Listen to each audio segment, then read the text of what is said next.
ముఖ్యమంత్రిగా నువ్వు ఎట్లా నడపాలనుకుంటున్నావు ప్రభుత్వాన్ని, నీకున్న విజన్ ఏమిటి, నీ ఆలోచన ఏమిటి, నీకు అనుభవం లేదు కదా అంటే దానికేమన్నాడు, ముఖ్యమంత్రి పని నడపడానికి అంత పెద్ద పనే, ఎవరి పని వాడు చేస్తాడు, మనం మీద మీద చూస్తే అయిపోయాయి, గుంపు మేస్త్రి పని లెక్క అన్నాడు. అది గుంపు మేస్త్రి పని లెక్క అన్నాడు. అంటే ఒక రాష్ట్ర రథాన్ని మీకు గుర్తుంటే తెలంగాణ ఎలక్షన్లు అప్పుడే ప్రెస్ మీట్లలో, మీట్ ద ప్రెస్ కార్యక్రమాలలో కేసీఆర్ గారు ఒక అద్భుతమైన విజన్ని తెలంగాణ ప్రజలకు వివరించి చెప్పినారు. ఇదిగో మేము వస్తే ఇది చేస్తాం, ఇగో ఇట్లా చెరువులు బాగు చేస్తాం, ఇట్లా ప్రాజెక్టులతో చెరువుల్ని అనుసంధానం చేస్తాం, ఇదిగో విద్యుత్తును 2 సంవత్సరాలు కాకముందే 3 సంవత్సరాలలో మేము విద్యుత్తును మెరుగుపరుస్తాం, విద్యకు సంబంధించి మా ఆలోచనలు ఇవి, వైద్యానికి సంబంధించి మా ఆలోచనలు ఇవి, ఐటీకి సంబంధించి మా ఆలోచనలు ఇవి, పరిశ్రమలకు సంబంధించిన మా ఆలోచనలు ఇవి, నిరుద్యోగులకు సంబంధించి మా ఆలోచనలు ఇవి అని అనేకమైనటువంటి టౌన్లో ట్రాఫిక్ని ఎట్లా ఈజౌట్ చేస్తాం, హైదరాబాద్ని ఎట్లా అభివృద్ధి చేస్తాం, మిగతా కేంద్రాలను ఎట్లా అభివృద్ధి చేస్తామని ఓ అద్భుతమైన విజన్ చెప్పిండు ఆయన.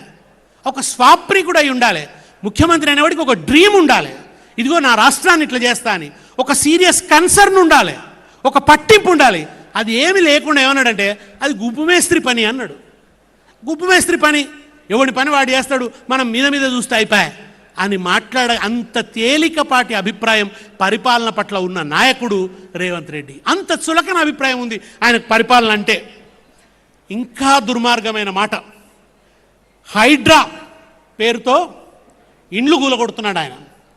ఇండ్లు కూలగొడుతూ ఉంటే పాపం వాళ్ళు విలవిలలాడుతూ ఆర్తనాదాలు చేస్తున్నారా హైడ్రాలో ఇండ్లు కూలిపోయిన వాళ్ళు. శని ఆదివారాల్లో శనిలాగా దాపురించి కోర్టు లేని రోజులల్ల కొంపలు గూల్చేసుడాయే. ఓ ప్రభుత్వం ప్రజలకు ఒక అవకాశం ఇస్తుంది, అయ్యో నా దానికి పర్మిషన్లు ఉన్నాయి, నేను కోర్టుకు పోతా, కోర్టు నుంచి అనుమతి తెచ్చుకుంటా, ఆ అవకాశం ఇవ్వకుండా కూలగొట్టాలి. ప్రజలకుండే ఆ హక్కును కాలరాయాలనే నియంతృత్వ మనస్తత్వం. కోర్టు లేని రోజులల్ల కొంపలు గూల్చేసుడాయే. అర్ధరాత్రి వేళవాడు ఆపదోలే వచ్చుడాయే. నిద్రలున్న ఇండ్ల మీద బుల్డోజరు దించుడాయే. బడుగు జీవి గూడు మీద పిడుగులు గురిపించుడాయే. ఉలికిపడి లేచెలోపే ఉన్న ఇల్లు గూల్చుడాయే. కరుణగల్ల కేసీఆర్ ఇండ్లకు పట్టాలిస్తే, కరుణగల్ల కేసీఆర్ ఇండ్లకు పట్టాలిస్తే కాంగిరేసు కగ్గిదల్గా ఉన్న ఇల్లు గూల్చబట్టే. ఖబర్దారు ఖబర్దారు కాంగిరేసు బిడ్డ, ఖబర్దారు ఖబర్దారు కాంగిరేసు బిడ్డ.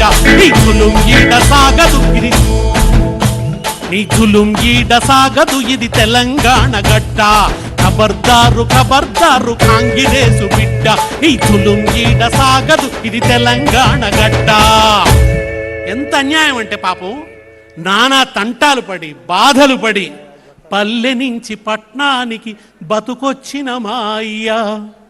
కూలినాలి చేసుకుంట కూడబెట్టిన పైసతో కండలు కంకరగా మార్చి చెమటనే సిమిటిగా బూసి, కండలు కంకరగా మార్చి చెమటనే సిమిటిగా చేసి 20 ఏండ్ల కిందనే ఇగురంగా గట్టి నిల్లు కండ్ల ముందే కూల్చినాడు కాంగిరేసు హైడ్రగాడు.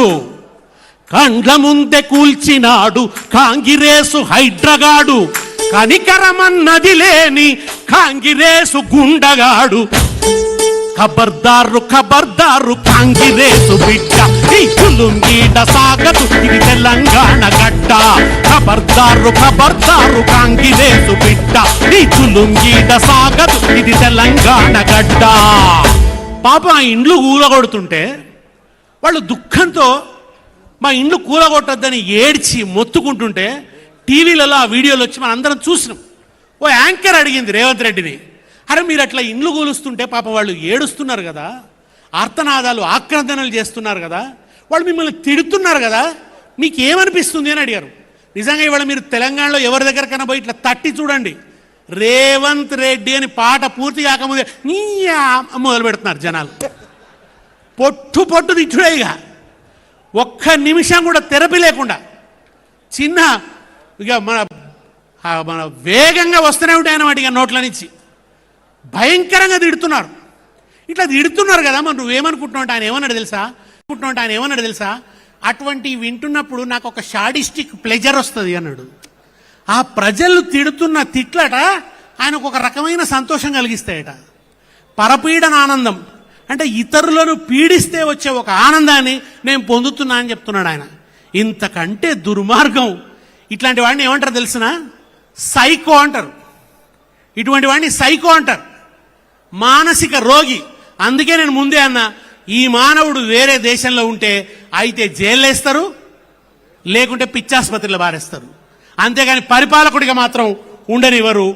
ఇంత అధ్వానంగా ఇంత దుర్మార్గంగా మాట్లాడుతున్నటువంటి ముఖ్యమంత్రి బహుశా చరిత్రలో రేవంత్ రెడ్డి తప్ప ఇంకొకరు లేరు. ఇటువంటి వికృత వ్యాఖ్యలు ఎన్నో. మొన్నటికి మొన్న 2 జూన్ నాడు